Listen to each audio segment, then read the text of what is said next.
Dan kita terhubung lewat sambungan Skype dengan Wakil Gubernur DKI Jakarta Ahmad Riza Patria. Assalamualaikum, selamat malam Pak Wagub. Selamat malam.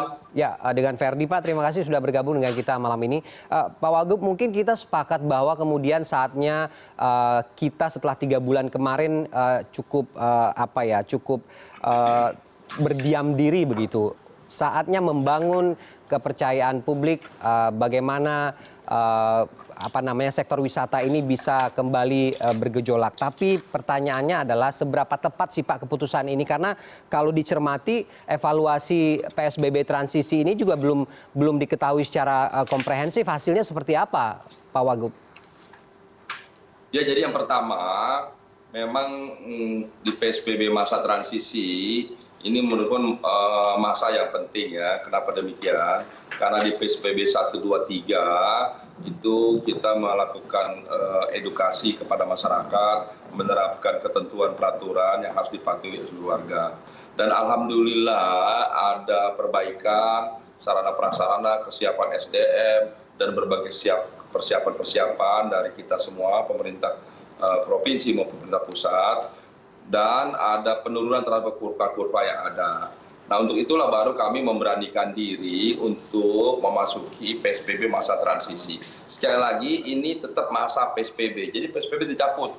Cuma memasuki masa transisi, ada pelonggaran di beberapa unit kegiatan. Jadi belum semua unit kegiatan, yaitu rumah ibadah, perkantoran, kemudian kendaraan umum atau transportasi umum. Kemudian besok, hari Senin, kita mulai membuka pelonggaran di pasar maupun di mal. Nah, jadi Bapak Ibu yang kami hormati, ini kami lakukan tidak semata-mata memenuhi keinginan untuk agar sektor ekonomi bergerak. Tidak itu tujuan kita. Kita tetap memperhatikan kesehatan menjadi pilihan yang utama dan pilihan yang penting.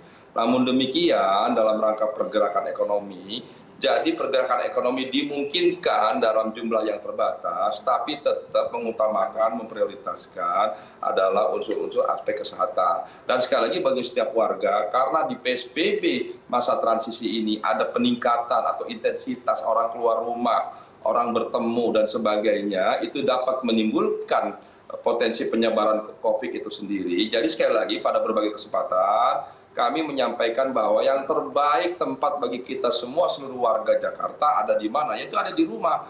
Jadi sekali lagi, kalau tidak ada hal yang penting, sebaiknya tetap di rumah. Bagi anak sekolah, sampai hari ini dan ke depan, kita masih memberlakukan sekolah melalui jarak jauh atau online. Kemudian bagi yang beribadah, sekalipun kami memperbolehkan beribadah ke rumah-rumah ibadah dengan pembatasan 50% dan lain sebagainya, tapi sekali lagi tetap lebih baik beribadah di rumah. Ya. Jadi begitu juga yang ke kantor, sekalipun dimungkinkan 50%, sekali lagi kami minta tetap berada di rumah lebih baik. Artinya kalau bisa bekerja melalui rumah, itu jauh lebih baik. Dan kita minta kepada pimpinan atau perusahaan di kantor masing-masing maupun di pabrik-pabrik untuk tetap memperhatikan ini. Tidak berarti ada pelonggaran 50%, terus harus 50% boleh keluar. Kalau bisa, kami sudah atur pengaturan jam kantor, jam istirahat, jam pulang, dan juga pembatasannya tidak mesti harus mendekati 50%. Kalau ada 30% baik, 50% jauh lebih baik. Jadi sekali lagi kita minta semua pihak yang punya kewenangan dan kebijakan di masing-masing unit atau kegiatan itu memperhatikan protokol COVID dan memberikan batasan seketat mungkin. Oke, Pak Wagub, itu kan kita fokus kepada bagaimana protokol kesehatan secara umum begitu di semua sektor. Kita coba cermati untuk sektor pariwisata ini, Pak, karena dari kajian epidemiologi dan mikrobiologi, potensi penyebaran virus ini, infeksi ini justru di tempat wisata ini berpotensi juga untuk menimbulkan klaster baru, walaupun kemudian pengawasannya protokol kesehatannya juga berjalan. Bagaimana untuk memastikan jika kondisi ini tidak terjadi? Karena ini masih dalam PSBB transisi, Pak. Evaluasinya belum ada begitu. Sekomprehensif apa kemudian analisanya?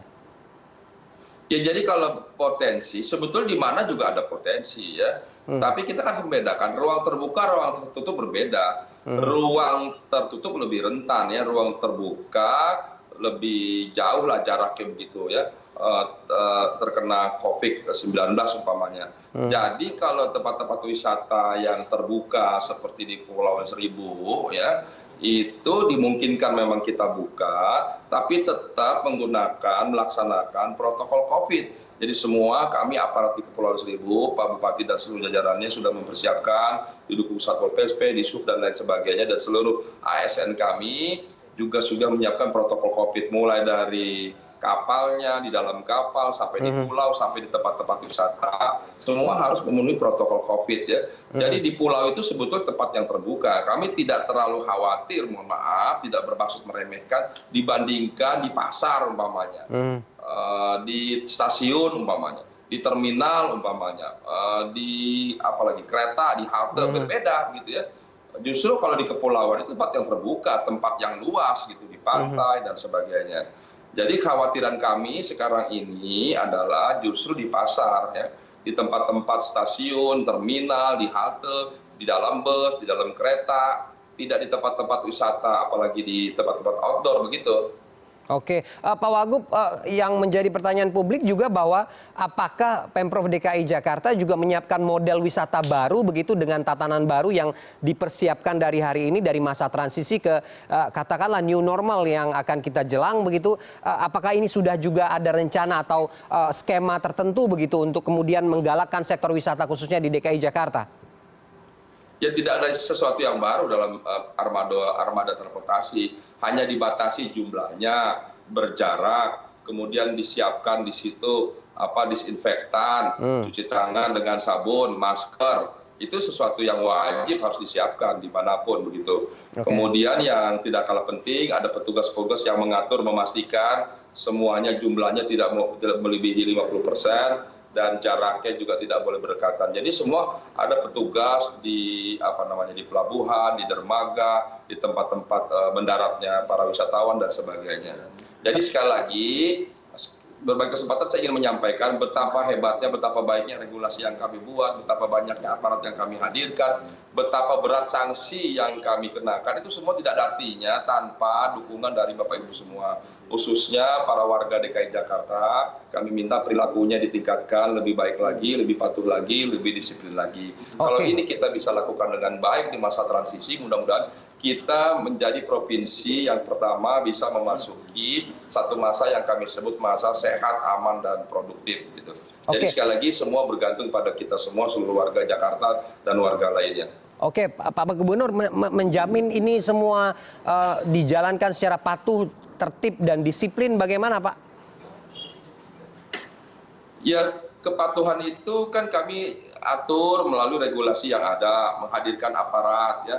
Dengan traffic flow kami atur, tanda-tanda pengumuman, sosialisasi melalui media, melalui TV seperti ini, melalui cetak, sosmed, semua kami lakukan. Tapi sekali lagi perlu ada kesadaran dari seluruh warga Jakarta dan sekitarnya. Kami minta perlu ada kesadaran. Setiap hari kita melihat orang pakai masker, artinya kita sadar ini ada sesuatu yang berbeda dari sebelum-sebelumnya ada COVID. Berarti itu artinya apa? Berarti kita harus introspeksi, harus mengecek semuanya, memastikan semua yang kita lalui di lingkungan kita, di rumah, keluarga, semua harus berubah mematuhi protokol COVID itu sendiri, protokol kesehatan, PSBB, dan lain sebagainya. Jadi sekali lagi, semua bergantung kita semua. Dan kami ingatkan kita untuk selain mengingatkan diri sendiri dan keluarga dan komunitas kita, kita juga harus berani mengingatkan siapapun warga yang kita lihat tidak menggunakan masker, tidak menjaga jarak, untuk kita ingatkan, Bapak Ibu mohon maaf, mohon maskernya digunakan. Kemudian Bapak Ibu mohon berjarak,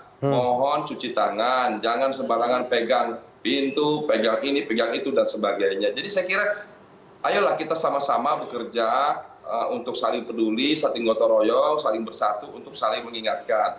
Dan kita lihat ada perubahan yang signifikan di masyarakat. Masyarakat kalau nggak pakai masker itu beda sekarang. Dia malu karena ada kelompok masyarakat lagi yang marah, menunjukkan kemarahannya apabila ada masyarakat lain yang tidak taat, tidak patuh. Saya kira sesuatu yang baiklah. Kita harus mulai satu iklim baru di masa transisi ini supaya ada kedisiplinan dari semua kita. Oke, itu harapan baik yang perlu kita aminkan. Tapi kalau kemudian ada juga yang membandel, apakah mekanisme sanksi juga akan diterapkan nanti Pak setelah evaluasi dilakukan secara menyeluruh? Oh jelas, jadi Sebelumnya di PSBB sebelumnya, kami telah mengeluarkan Pergub 41 tentang pemberian sanksi. Ada sanksi administratif, ada sanksi sosial, sanksi denda, bahkan sanksi pidana.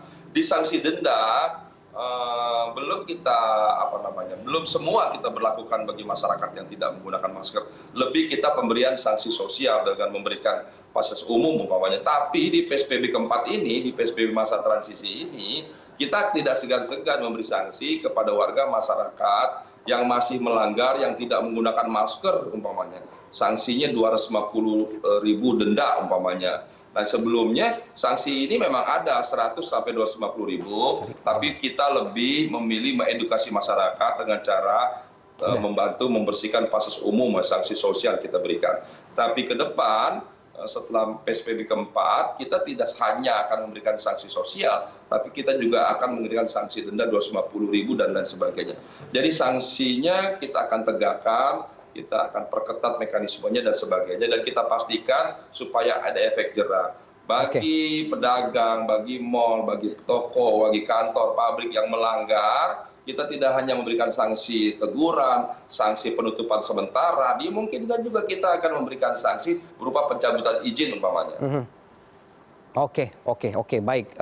Pak Wagub, kita berharap memang ini bukan tugas pemerintah saja, tapi juga masyarakat itu sendiri secara patuh, secara sadar, dan juga disiplin bahwa kemudian tatanan baru yang dipersiapkan tadi ini di sebuah sektor ini bisa kemudian dijalankan dengan sebaik-baiknya tanpa harus ada mekanisme-mekanisme yang mempersulit masyarakat, dan tetap kalau kemudian kesehatan masyarakat menjadi prioritas. Terima kasih Wakil Gubernur DKI Jakarta Ahmad Riza Patria sudah bergabung dengan CNN Indonesia Prime News malam ini.